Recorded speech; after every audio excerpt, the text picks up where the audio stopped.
Hello everyone, this is Preet and welcome back to my YouTube channel. Students, last video में हम लोग exercise 4.2 के question number 4 तक कर चुके हैं. आज के इस वीडियो में हम स्टार्ट करने जा रहे हैं क्वेश्चन नंबर 5. ओके, तो let's start. Question number 5. The altitude of a right triangle is 7 cm less than its base. आपको एक राइट ट्राइंगल दिया गया है और इसमें ये बताया गया है कि इस राइट ट्राइंगल का जो एल्टीट्यूड है, एल्टीट्यूड बोला जाता है ट्राइंगल की हाइट को. ठीक है, तो यहाँ पर कंफ्यूज नहीं होना है. मतलब इस राइट ट्राइंगल की जो हाइट है वो 7 centimetre less than it's base.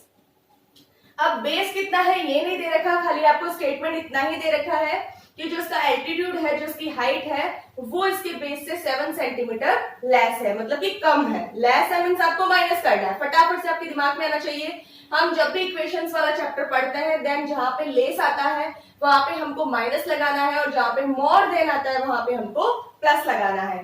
If the hypotenuse is 13 centimetre, find the other sides. अगर इस ट्राइंगल की हाइपोटेन्यूज 13 सेंटीमीटर है तो फिर इसकी अदर दो साइड्स बताइए. तो अदर दो साइड कौन सी हो गई? यहाँ पे आपको दे रखा है राइट ट्राइंगल.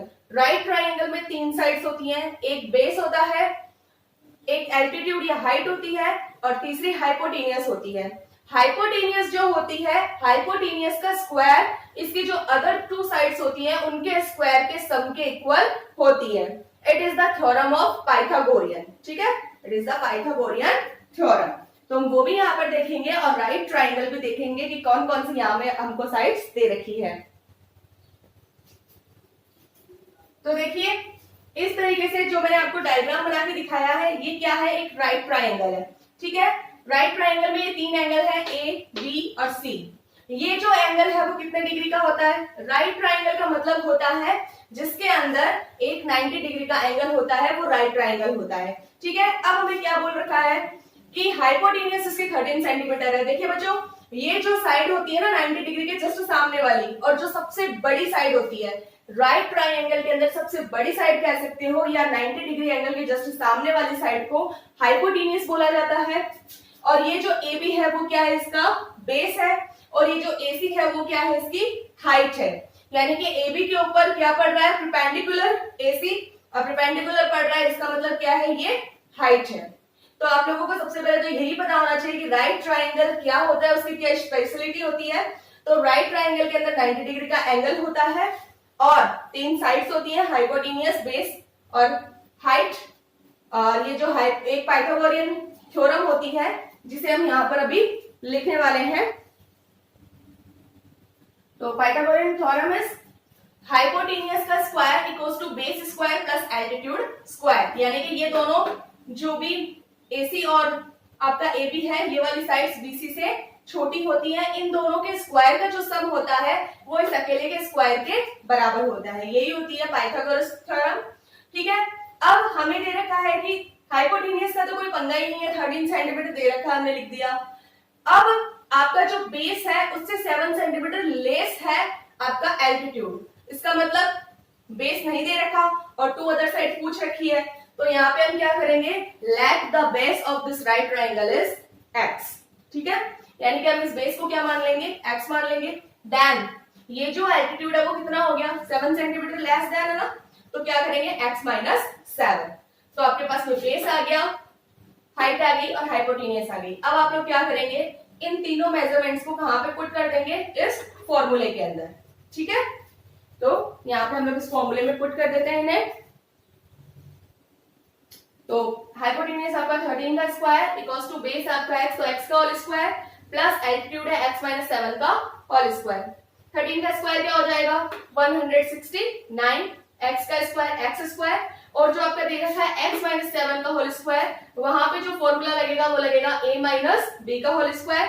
तो a माइनस b का whole square equals to a square minus 2ab plus b square. ठीक है, इस फॉर्मूले को हम लोग यहाँ पर पुट कर देंगे. तो नेक्स्ट, तो यहाँ पे देखिए 13 का स्क्वायर 169, x का स्क्वायर x स्क्वायर, तो यहाँ पर a माइनस b का होल स्क्वायर, तो a का होल स्क्वायर मतलब x का whole square minus 2ab. It means 2 into x into 7 यानी 14x प्लस b का स्क्वायर मीन्स 7 का स्क्वायर, 7 7 49. ठीक है, तो 169 x square plus x square कितना हो गया 2x square minus 14x plus 49। अब हम लोग यहाँ क्या करते हैं, हमें क्वाड्रेटिक इक्वेशन चाहिए तो हम 169 को भी क्या करेंगे दूसरी तरफ ले जाएंगे। तो 169 अभी प्लस का है तो ये दूसरी तरफ जाके किसका हो जाएगा माइनस का हो जाएगा। तो देखिए यहाँ पे 2x square minus 14x plus 49 और ये 169 भी चला जाएगा माइनस में इक्वल्स टू 0।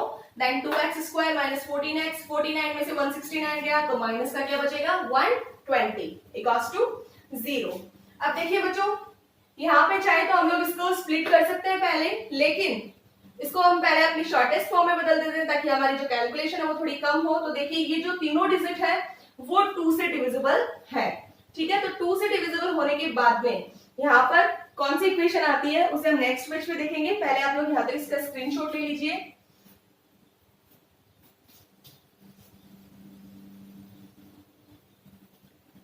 अब यहाँ पे देखिए 2 कॉमन ले लिया, पीछे क्या बचा एक्स स्क्वायर माइनस 2 7 14 तो 7x माइनस 120 को 2 से डिवाइड कीजिए 60 टाइम इक्वल्स टू 0। अब ये जो 2 मल्टीप्लाई में वो कहां चला जाएगा 0 के डिवाइड में। तो 0 से अगर कोई भी डिजिट डिवाइड होती है तो आंसर आता है 0। 10x 2 का तो हो गया बनना था 0 बन गया जाके। अब क्या बच गया x square minus 7x minus 60। अब आपको क्या चाहिए, आपको फैक्टर्स करने हैं इसके। देखिए 60 को आप एक्स स्क्वायर से मल्टीप्लाई करेंगे यानी कि आपको कितना मिलेगा 60x स्क्वायर। मतलब ऐसा फैक्टर चाहिए आपको 60 के, आपको इसके फैक्टर करने हैं, ठीक है। तो आपको इसके इस हिसाब से फैक्टर करने हैं कि मल्टीप्लाई करने पे तो आपको मिले 60x स्क्वायर और एडिशन या सब्ट्रैक्शन करने पे आपको मिले माइनस का 7x, यानी कि दोनों डिजिट हमें किसकी चाहिए माइनस की चाहिए। तो पहले हम लोग क्या करते हैं 60 का फैक्टर्स निकालते हैं। तो 60 के फैक्टर्स देखिए 2 से डिवाइड किया 30, 2 से डिवाइड किया 15, 3 से डिवाइड किया 5, 5 से डिवाइड किया 1। अब यहाँ पर अगर इनके मैं कर दूं 2 2 4 4 3 12, नीचे क्या बचा 5। तो 5 इंटू 12 कितना होता है, अगर मैं ले लूं 5 इंटू 12 तो कितना हुआ 60। लेकिन मुझे 60 किसका चाहिए माइनस का, और अगर 12 में से 5 माइनस कर दूं तो भी कितना बचेगा 7। तो यहाँ पे मैं क्या करूंगी 12 तो ले लूंगी माइनस का और 5 ले लूंगी प्लस का। तो माइनस के 12 में से प्लस का 5 जाएगा तो माइनस का 7 बचेगा, और यहाँ पर मल्टीप्लाई में माइनस प्लस माइनस तो माइनस का 60 आ जाएगा। तो हो रही है ना यहाँ पर मेरी दोनों कंडीशन फुलफिल। तो मेरे जो फैक्टर्स होंगे वो क्या होंगे, जो मिडिल टर्म है वो स्प्लिट होगा इस तरीके से, प्लस का 5x और माइनस का 12x। तो लिख देंगे वहां पे। तो देखिए यहाँ पे X square minus 12x plus 5x minus 60। Then इन दोनों में कॉमन क्या आ रहा है x, तो पीछे बच गया x माइनस x कैंसिल, पीछे बच गया 12। इन दोनों में कॉमन क्या आ रहा है 5, तो यहाँ बच गया x और यहाँ बच गया प्लस माइनस माइनस, और 60 को आप 5 से डिवाइड करेंगे तो आंसर आएगा 12। तो यहाँ रह गया x माइनस 12 तो आ गया कॉमन, पीछे बच गया x प्लस 5। तो x minus 12 equals to 0 then x equals to 12, और x plus 5 equals to 0 then x equals to minus 5। अब देखिए हमें हमेशा पता है कि x की 2 वैल्यूज मिलती हैं, x के 2 रूट्स हमें मिलते हैं, ठीक है। यहाँ पे क्या करना है, अब कोई साइड है ट्राइंगल की तो वो साइड किसमें है वो पॉजिटिव ही होती है लगभग साइड। तो हम लोग यहाँ पर क्या करेंगे इस x की वैल्यू को रिजेक्ट कर देंगे और जो हम वैल्यू सही जो वैल्यू मानेंगे करेक्ट वैल्यू वो हम मानेंगे x इक्वल्स टू 12। x हमने किसको माना था बेस को माना था स्टार्टिंग में, तो बेस आपका कितना आया है 12, और आपका जो एल्टीट्यूड है वो कितना आएगा 7 centimetre less than it's base. तो 12 में से आपको क्या माइनस करना है 7, तो वो आ जाएगा आपका एल्टीट्यूड। तो देखिए बेस हमने माना था x को, तो x आया है 12 सेंटीमीटर, और एल्टीट्यूड हमने माना था कितना x माइनस 7, तो 12 माइनस 7 इक्वल्स टू 5। और अगर आप यहाँ पे देखना चाहते हैं कि हमारा आंसर सही है या नहीं है तो देख लीजिए हमने क्या बोला था कि हाइपोटेन्यूज का square equals to base square plus altitude का स्क्वायर। तो बेस स्क्वायर कितना होगा 12 का स्क्वायर कितना होता है 144 और 5 का स्क्वायर 25। तो 144 और 25 को अगर आप लोग ऐड करते हैं तो आपको मिलता है 169, और 169 किसका स्क्वायर होता है 13 का। तो यहाँ पे क्या हो रहा है आंसर एकदम मैच हो रहा है ना, दोनों के स्क्वायर की जो सम है वो हाइपोटेन्यूज के स्क्वायर के बराबर हो रही है। ओके, तो ये था एक्सरसाइज 4.2 का क्वेश्चन नंबर 5।